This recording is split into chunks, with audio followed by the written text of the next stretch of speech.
Good morning Digha. তো এখন বাজে সকাল 7:26।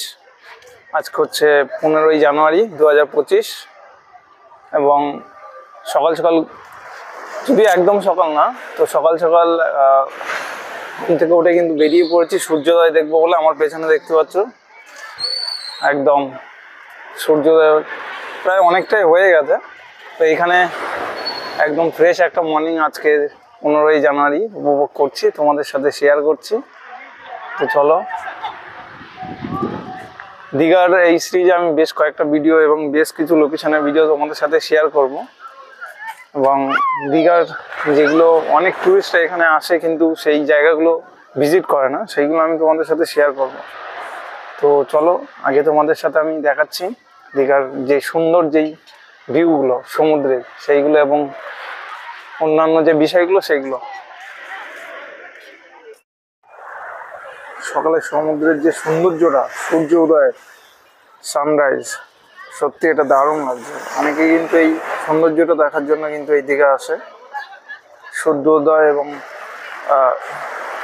সূর্যোদয়, তো সকালের যে সমুদ্রের যে স্রোত সেটা তোমরা উপভোগ করো এবং সমুদ্রের জলের যে আওয়াজ, ঢেউ ভাঙা যে আওয়াজ, সেটা উপভোগ করো সকাল সকাল। তোমাদের সবাইকে গুড মর্নিং। প্রথমেই 15ই জানুয়ারি 2025 সবাইকে শুভ সকাল। এখানে যারা টুরিস্ট আছে তারা কিন্তু অলরেডি হোটেল ছেড়ে, নিজের বিছানা ছেড়ে এত ঠান্ডা বেরিয়ে পড়েছে সমুদ্রের সৌন্দর্য দেখবো বলে। তো প্রথমে আমি এখানে মনে করেছিলাম যে দীঘায় সমুদ্রে ঠান্ডাটা সেরকম লাগবে না, কিন্তু এখানেও যা দেখছি এখানে কিন্তু সেই 16-17 ডিগ্রি সেলসিয়াস এরকম চলছে কারেন্ট।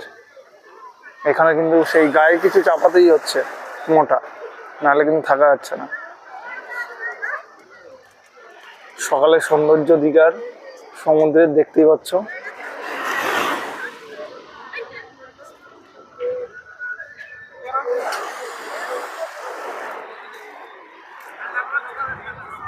ঢেউ ভাঙা সমুদ্রের স্রোতের আওয়াজে সকাল সকাল সবার ঘুম ভেঙে যাক।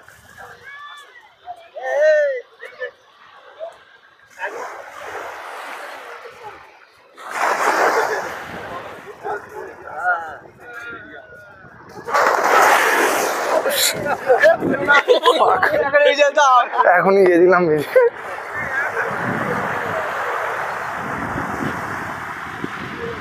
গেছিলাম ভিজে।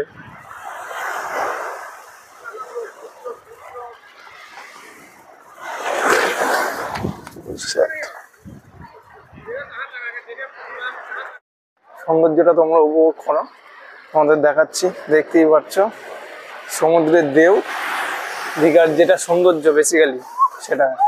এবং একদম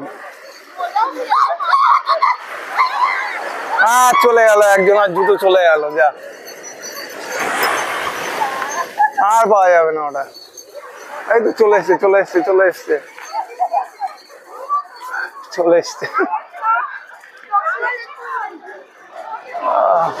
জুতো বেসে, এখনই জুতো বেসে গেছিল একজনের, সেটা রিকভার হলো বলা যায়।